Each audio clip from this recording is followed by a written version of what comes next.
ለተወሰኑ ሳምንታት የእግዚአብሔርን ቃል አብረን ቅድስና በሚል ርዕስ የምንማማርበት ጊዜ ይሆናል።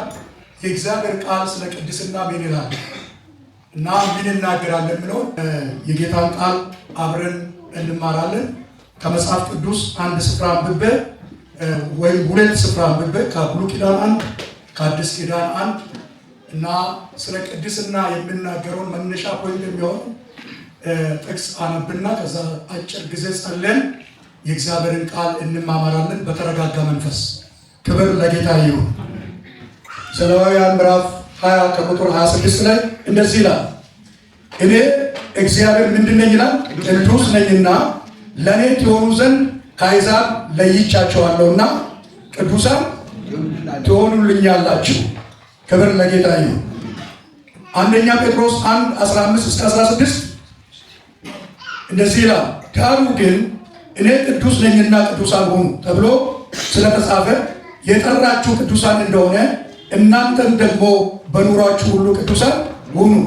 ለሰው ፊት ሳያዳላ በእያንዳንዱ ላይ እንደ ስራው የሚፈርደውን አባት ብላችሁ ብትጠሩ በእንግድነታችሁ ዘመን በፍርሃት ኑሩ ይላል። በሁለቱም ስፍራ እኔ ቅዱስ ስለሆንኩ እናንተን በኑሯችሁ ምኖች ሁኑ ይላል፣ ቅዱሳን ሁኑ። እና በብሉይ ኪዳንም እግዚአብሔር የእስራኤልን ሕዝብ ከአሕዛብ እንደለየ የእስራኤልን ሕዝብ ከምን እንደለየ?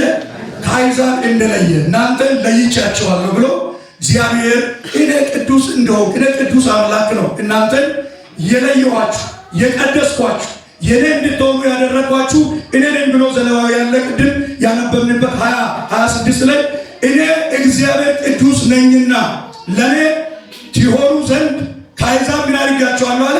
ለይቻቸዋለሁና ቅዱሳን ትሆኑልኛላችሁ ይላል። ክብር ለኢየሱስ ይሁን። ጴጥሮስ ደግሞ በመልእክቱ በአዲስ ኪዳን ላይ ጴጥሮስ በመልእክቱ እንዲህ አለ 1:15-16 ዳሩ ግን እኔ ቅዱስ ነኝና ቅዱሳን ሁኑ ተብሎ እንደተጻፈ ዘሌዋውያንን ጠቅሶ ማለት ነው ስለተጻፈ የጠራችሁ ቅዱስ እንደሆነ እናንተን ደግሞ በኑሯችሁ ምን ሁኑ? በኑሯችሁ ሁሉ ነው ያለ። እስኪ በኑሯችሁ ሁሉ በሉስ። ምኖች ሁኑ? ቅዱሳን ሁኑ ይላል። እስኪ አጠገብ ያለውን ሰው ላስቸግራችሁ፣ ከኔ ጋር ስበኩ ጨብጠ በኑሮዬ ሁሉ ቅዱስ ሁኑ በሉስ። በአፍ ብቻ ቅዱስ አትሁን በሉስ። በኑሯችን ሁሉ በሉስ ቅዱሳን እንዲሆንለት በሉስ። በፊትም ቅዱሳን ነን በአዲስ ኪዳን እና ክፍል አንድ የቅድስና ትርጉምና መሰረት የሚለውን እናያለን። የቃሉ ትርጉም ቅድስና የሚለው ነገር የቃሉ ትርጉም ምንድን ነው ስንል ታውቁታላችሁ። ቅድስና ማለት ለእግዚአብሔር ክብርና ለልዩ መለኮታዊ ዓላማ ብቻ ተለይቶ ማኖር ወይም ሲት አፓርት በእንግሊዝኛ ማለት ነው። እና ቅድስና ማለት ለእግዚአብሔር ክብርና ለልዩ ለመለኮታዊ ዓላማ ለመለኮታዊ ዓላማ ምን መሆን መለያት ነው። እግዚአብሔር ቅድስና ማለት ለማን መለያት ነው? ባጭሩ ለእግዚአብሔር መለያት። ቅድም ክፍሉን ጠቅሻለሁ። ለኔ ቅዱሳን ሁኑ ብሏል። ዘሌዋውያን ለኔ ምን ሁኑ? ቅዱሳን ሁኑ ብሏል ቃል። ቀጥሎ የቃሉ ትርጉም አሁንም ሁለተኛው የእግዚአብሔር ማንነት ላይ የተመሰረተ ነው። የእግዚአብሔር ማንነት ስንል እግዚአብሔር ፍጹምና ንጹህ ከክፋት ምን ሆነ የራቀ አምላክ በመሆኑ የህይወታችን የባህላችን መለኪያ ነው። እሱ እግዚአብሔር ምንድን ነው? ቅዱስ ነው፣ ፍጹም ነው፣ ከክፋት ምን ሆነ የራቀ ነው። ስለዚህ ለእኛ የካራክተራችን ወይም የባህላችን መለኪያ ማን ነው? እግዚአብሔር ነው። በሌላ ቋንቋ የቅድስና መለኪያ ማን ነው? እግዚአብሔር ነው። ክብር ለኢየሱስ። የቅድስና መለኪያ ማን ነው? እግዚአብሔር ነው። ሶስተኛ የኛ ጥሪ አሁን ቃሉ ትርጉም ውስጥ ነው ያለው። አንድ ቅድስና ምን እንደሆነ አየ፣ ለእግዚአብሔር መለያት ነው። ሁለት ቅድስና ከእግዚአብሔር ማንነት አንጻር አየ፣ እግዚአብሔር በፍጹም ከክፋት ምን የሆነ ነው? የተለየ የራቀ አምላክ እንደሆነ አየን። ሶስተኛ ደግሞ የኛ ማንነት ከቅድስና ትርጉም አንፃር ስናይ እኛ የተቀደስነው በራሳችን ጽድቅ ሳይሆን እግዚአብሔር ዓለም ሳይፈጠር አስቀድሞ በክርስቶስ ምን ስላደረገ ስለመረጠን ነው። እኛ የተቀደስነው በራሳችን አይደለም። አሁን የኛ ፖዚሽን በኋላ ላይ እናያለን። እኛ የተቀደስነው እኛ በራሳችን ቅዱስ መሆን አንችልም። ለምን? የእግዚአብሔር ቃል በኤፌሶን የሚጽፉ ጻፉ። ኤፌሶን 1:4 ላይ በፊቱ ቅዱሳንና ያለ ነቀፋ እንድትሆኑ ዓለም ሳይፈጠር በክርስቶስ ኢየሱስ ምን አድርጓልና መርጧልና ይላል። ዓለም ሳይፈጠር በፊቱ ምን ቅዱሳንና ያለ ነቀፋ ትሆኑ። እስኪ ቀብልና በፊቱ በልስ ቅዱስና በሉስ ያለ ነቀፋ ትሆን ዘንድ በሉስ ተመርጠሃል በሉስ። ይሄ የምርጫ ጉዳይ ነው። አሁን ቅድስና ማለት ቅድስና የምን ጉዳይ ነው? የምርጫ ጉዳይ። እግዚአብሔር እስራኤልን ከአሕዛብ መካከል ለኔ ልዩ ሕዝብ ለኔ ቅዱስ ሕዝብ ትሆኑልኛላችሁ ብሎ እንደመረጠ ማለት። እንዲሁም ደግሞ በአዲስ ኪዳን እኛም ከዓለም ከኃጢአት ከሰይጣን ግዛት ከርኩሰት ደግሞ ለእርሱ ምን እንድንሆን ዘንድ ቅዱሳን እንድንሆን ዘንድ እግዚአብሔር ያለ ነቀፋ እንድንሆን ዘንድ ክርስቶስ ኢየሱስ በመስቀል ላይ ሞቶ ደሙን አፍሶ እኛን አንስቶ የቅዱሳን አደረገን። የእግዚአብሔር ቅዱሳን አደረገን። አጨብጭቡ ለጌታ። ለዚህ ነው ቅዱሳን ብሎ እነ ጳውሎስ እና የአዲስ ኪዳንን 21ዱን መልእክት የጻፉ ሰዎች ቅዱሳን እያሉ የጻፉበት ምክንያት ከማንነት የሆነ ቅድስና ሳይሆን በማን ላይ የተመሰረተ ቅድስና ነው? በክርስቶስ ኢየሱስ ላይ የተመሰረተ ቅድስና። ስለዚህ ነው የሚመጡ ሰዎች ሁሉ ቅዱሳን ሰላም ናችሁ ሲባል ይሄን ቅድስና ያገኘነው በራስ ፐርፌክሽን፣ በራስ ችሎታ፣ በራስ አቅም ሳይሆን በማመን ያገኘነው ነው። በክርስቶስ ኢየሱስ በማመን ያገኘነው ቅድስና ነው። ክብር ለጌታ ይሁን። ይሄንን ቅድስና እግዚአብሔር ለኛ ያደረገልን እንዲሁ በጸጋ አድሎ ቅዱሳን አድርጎናል። ክብር ለኢየሱስ ይሁን። ዛሬ በአራተኛው ደረጃ ስለ ቅድስና ትርጉሞችን እያየን ነው። ከእግዚአብሔር አንጻር ከእኛ አንጻር ያለው እኛ በራሳችን አይደለም፣ በክርስቶስ ኢየሱስ ቤዛነት የሆነ ቅድስና ያገኘን። አራተኛ ዓለም የዓለምን ተጽዕኖ ምን ማድረግ መቋጠም። ከተቀደሰን የዓለምን ተጽዕኖ ምን ማድረግ መቋጠም ያስፈልጋል። ሮሜ 12:2 ላይ እንደዚህ ይላል። 12:2 ላይ እግዚአብሔር ፈቃድ እርሱም በጎና ደስ የሚያሰኝ ፍጹምም የሆነ ምን እንደሆነ ፈትናችሁ ታውቁ ዘንድ በልባችሁ መታደስ ምን ሁኑ ተለውጡ እንጂ ይህንን ዓለም አትምሰሉ የሚል ነው። እናንተ ኦልሬዲ የእግዚአብሔር ፈቃድ ምን እንደሆነ ለማወቅ ራሱ ምን ያስፈልጋል? የአእምሮ ቅድስና ያስፈልጋል። የልብ ቅድስና ያስፈልጋል። የልብ ንጽህና ያስፈልጋል። ኦልሬዲ በክርስቶስ ኢየሱስ ተቀድሰናል። ኃጢአተኞች ሆነን በደለኞች ሆነን እንዲሁ እግዚአብሔር አንድያው ልጁን እስኪሰጥ ድረስ ዓለምን እንዲሁ ምን አድርጓል? ወዷል። ይህንን ጥሪ ተቀብለን መጥተን ደግሞ እኛ አምነን በክርስቶስ ኢየሱስ በኩል በሆነ ቤዛነት ቅድም እንዳልኩት የእሱ ቅዱሳን ወይም ልጆቹ ሆነናል። እውነተኛ ቅድስና ከዘመኑ የተሳሳተ አስተሳሰብ ጋር ባለማስማማት በልብ መታደስ መለወጥ ነው። እውነተኛ ቅድስና ከዘመኑ ከተሳሳተ ብዙ አስተምረዋል። መጽሐፍ ቅዱስ ሲናገር ግን አሁን ከዚህ ዓለም አስተሳሰብ ከዚህ ዓለም ድርጊት አሁን ቤተክርስቲያንና ዓለም እኮ አንድ መልክ ወደ መሆን መታለች አይደለም? በዚህ ዘመን ተሳሰብኩኝ። ዓለም እና ቤተክርስቲያን የምትለይበት በጥቂት ሆኖ አለ። ይህን አንዳንድ ቦታ ደብዝሷል። ፓስተሮች እኛም እንመለስ፣ የሚዘምሩም ተመለሱ። ለእግዚአብሔር እንለይ፣ ከቁጦት እንውጣ፣ እግዚአብሔር ከማይከብርበት ነገር እንውጣ፣ እግዚአብሔር ደስ ከማይሰኝበት ገቢ እንውጣ፣ ከህይወት እንውጣ፣ ከዝሙት እንውጣ፣ ከመጠጥ እንውጣ፣ ከሐሜት እንውጣ፣ ከዘረኝነት እንውጣ። ጌታ ከማይከብርበት ዓለም በእኛ ላይ ተጽዕኖ ከሚያደርግብን ነገር እንውጣ። ተለይተን ዛሬ የወጣን ሰዎች ነን። ተመልሰን ነው የገባነው። ተመልሰን ገባ። ጌታ የማይከብርበትን መንገድ እንልቀቅ ወገኖች። ሶስቱ የቅድስና ገጽታዎች የሚባሉት የአቀማመጥ ቅድስና አንደኛው የአቀማመጥ ቅድስና ወይም ፖሴሽን ዕብራውያን 10:10 ላይ እንደዚህ ይላል፣ በዚህ ፈቃድ የኢየሱስ ክርስቶስ ሥጋ አንድ ጊዜ ለዘላለም በመሰዋቱ ምን ሆነናል? ተቀድሰናል። የምን የአቀማመጥ ወይም የፖሴሽን ቅድስና አንዴ ምን ሆነናል? ተቀድሰናል። አንዴ ተቀድሰናል። ያ ማለት በኢየሱስ ክርስቶስ ስናምን ወዳው በደሙ መታጠብ በፊቱ ቅዱሳን የምንባልበት የማንነት መፍት ነው። በማን ስናምን? በክርስቶስ ኢየሱስ ስናምን ወዳው ቅዱሳን ተደርገናል። አንድ ያለባችሁ አሁን በክርስቶስ ኢየሱስ አምነና እስኪጃችሁ እስኪ በክርስቶስ አምኛለሁ የሚል ሁለተኛ ድኛለሁ፣ ከፍ ወደ ላይ ድኛለሁ፣ ጻድቃለሁ፣ ቅዱስ ነኝ፣ አሁን ቢሞት መንግስተ ሰማያት ይገባለሁ የሚል እጁን ያዝ። እርግጠኛ ነህ? ይሁት እስኪ ፊቱን እርግጠኛ ነህ? እየፈራሁ እግዚአብሔር አንድ ቀድሶ ልጆቹ አርጎና ልጆቹ ጋር እሺ አውራውሽ አሰር ሰላም አንተ ኢዮኤልን አሁን ልጅ ነው ኢዮኤል አረባ እሱ እየተናገረ ለምን መሰላችሁ? እና ባሰር ሶስቱ ልጆች ናቸው። ለምን መሰላችሁ? ይሄን ጥያቄ የሚጠይቀው ልጆቻችሁ ልጅ ነው ስትሳቃችሁ አይደል? ገርሟችሁ ሳቃችሁ። እግዚአብሔርን እኛን ደግም ወልዶናል፣ ልጆቹ ነን። በደንብ አሜን በርባክ። በማን በማመን? በክርስቶስ ባመነን ቀን የማን ልጆች ነን? ሕጋዊ ልጆች ነን። አማኑኤል አሁን የኔ ልጅ ምንም ማድረጋችን ልጅ አጠፋ ታዲያ ልጅ ነው ሲያጠፋ ልጅ ነው።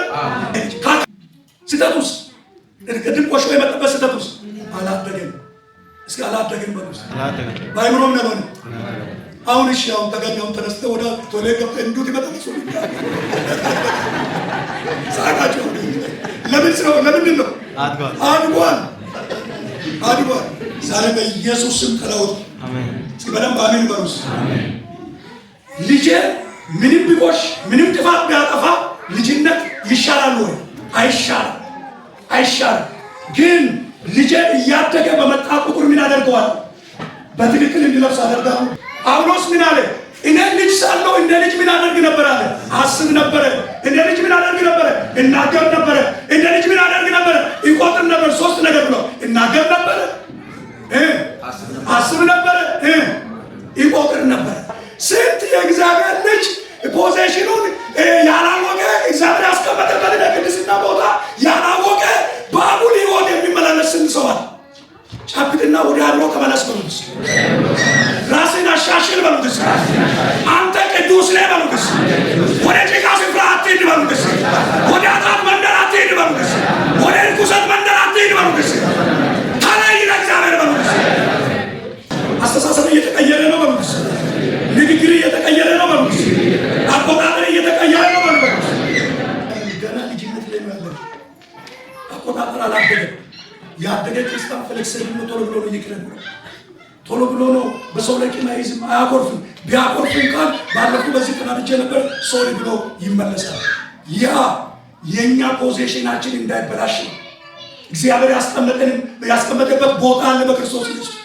ያንን ቦታ ያንን ፖዚሽን ያንን ቅድስና ልናስነካው ዘንድ አይገባም። እስኪ አታስነካ በሉት። ቅድስና አታስነካ በሉት። ሁለተኛ ደግሞ የተግባር ቅድስና ጥቅስ ልስጣችሁ። ሁለተኛ ቆሮንቶስ 7:1 ላይ ስጋንና መንፈስን ከሚያረክስ ነገር ሁሉ ራሳችሁን ምን አድርጉ? አንጹ። እግዚአብሔርን በማፍራት ቅድስናችንን ፍጹም እናድርግ። ከደጋ ትላላችሁ እንጣጣሉ። ስጋንና በሉስ መንፈስን ከሚያረክስ ነገር ሁሉ ራሳችንን እናንጻ። እግዚአብሔርን በማፍራት ቅድስናችንን ፍጹም እናድርግ። ፍጹም እናድርግ ማለት ሙሉ እናድርግ። ቅድስናችን የተቀበልነው ቅዱስ ማንነት በየቀኑ በኑራችን በአስተሳሰባችን ከኃጢአት እየራቅን የምናሳይበት የእድገት ጉዞ ነው የተቀበልነው ቅዱስ ማንነት። የተቀበልነው ቅዱስ ማንነት ቅዱስ በየቀኑ በኑሯችን በአስተሳሰባችን ከኃጢአት እየራቀን የምናሳይበት የእድገት ጉዞ። ስለዚህ ሐዋርያው ጳውሎስ በዚህ ስፍራ ላይ ስጋንና መንፈስን ከሚያረክስ ምንድን ነው? ስጋንና መንፈስን ከሚያረክስ ባጭር ቃል ነው እግዚአብሔር አምላክ በኢየሱስ ስም ማስተዋልን ይስጠን። እስኪ ጨብጡና በኢየሱስ ስም በሉስ። የድንዛዜ መንፈስ በሉስ፣ የሐዘን መንፈስ በሉስ፣ የተሰበረ ይሆን በሉስ፣ የተሰበረ ይሆን በሉስ። ጳውሎስ ሲናገር ማን ሐዘን አደረገባቸው? ክርስቶስ በልባቸው ልክ እንደተሰቀለ አድርጌ በትምህርት ስዬ ነበር። አሁን ግን ታዝዛችኋል። ሲሰበክ አይሞቀንም፣ ሲዘመር አይሞቀንም፣ ሲጸና አይሞቀንም፣ የእግዚአብሔር ስም ሲነሳ አይሞቀንም። እና ቅድማ ለሚሰጥ ነገር ቅድማ ይበሉት።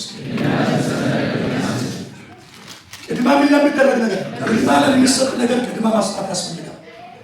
ከነጋ ናችሁ። ሶስተኛ የመጨረሻ ለዛሬ የፍጻሜ ቅድስና። የምን ቅድስና? የፍጻሜ ቅድስና። አንደኛ ዮሐንስ 3:2 እንደዚህ ይላል። የፍጻሜ ቅድስና ክርስቶስ በሚገለጥበት ጊዜ እርሱን እንድንመስል እናውቃለን፣ እርሱን እንዳለ እናየዋለን ይላል። እዚህ ቦታ ክርስቶስ ምን በሚሆንበት ጊዜ በሚገለጥበት ጊዜ እርሱን እንደምንመስል እናውቃለን። በምናችን? በቅድስናችን።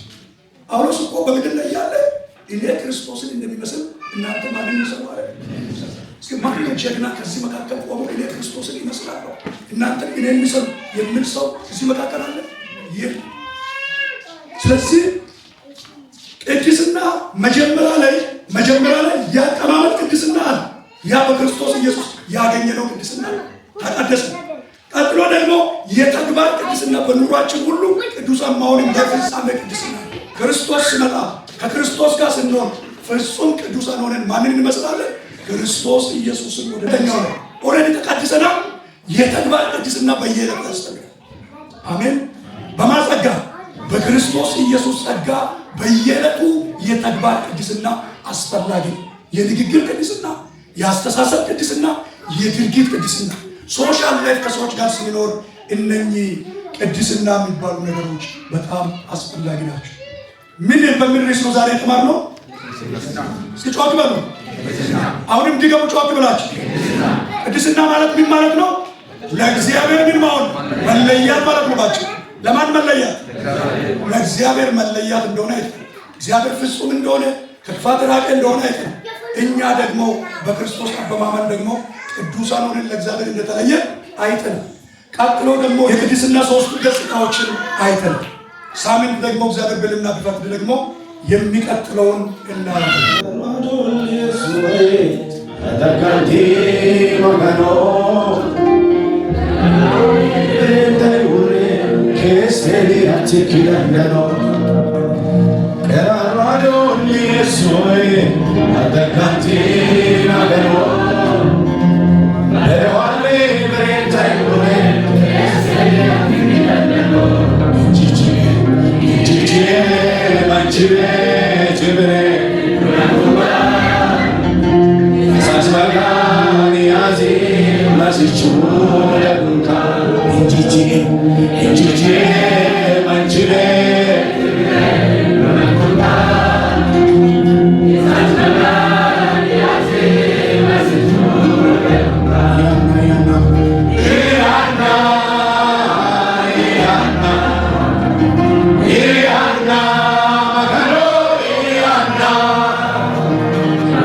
manchime chimre tunantunga esas bagani asi masichore munga injiji manchime chimre tunantunga esas bagani asi masichore munga yana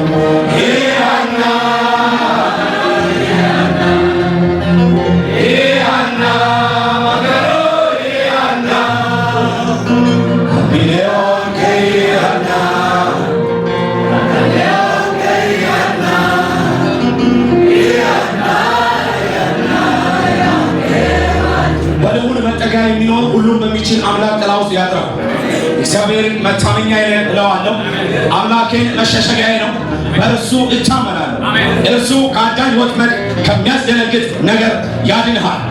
በላባዎቹ ይጋርድሃል፣ ከክንፎቹ በታች ይተማመናለህ። እውነት እንደ ጋሻ ይከብሃል። ከሌሊት ግርማ፣ በቀን ከሚበር ፍላጻ፣ በጨለማ ከሚሄድ ክፉ ነገር፣ ከአደጋና ከቅጥር ጋኔን አትፈራም። በአጠገብህ ሺህ በቀኝ 10 ሺህ ይወድቃሉ፣ ወደ አንተ ግን አይቀርብም። በዓይኖችህ ብቻ ትመለከታለህ፣ የኃጥአንን ብድራት ታያለህ። አቤቱ አንተ ተስፋዬ ነህና ልዑል መጠጊያዬን አደረግህ። ክፉ ነገር ወደ አንተ አይቀርብም፣ መቅሰፍት ወደ ቤትህ አይገባም። በመንገድ ሁሉ ይጠብቁ ዘንድ መላእክቱን ስለ አንተ ያዝዝላቸዋል። እግርህ በድንጋይ እንዳይሰናከል በእጆቹ ያነሷል። ከተኩላና በእባብ ላይ ትጫማለህ፣ አንበሳውንና ዘንዶውን ትረግጣለህ። በእኔ ተማምነዋልና አስጠራዋለሁ፣ ስሜን አውቋልና እጋርደዋለሁ። ይጠራኛል፣ እመልስለታለሁ። በመከራው ቀን ከእርሱ ጋር እሆናለሁ፣ አድነዋለሁ፣ አከብረዋለሁ። ዕድሜውን ረጅም አደርጋለሁ፣ ማዳኔንም አሳየዋለሁ። በኢየሱስ ስም አሜን።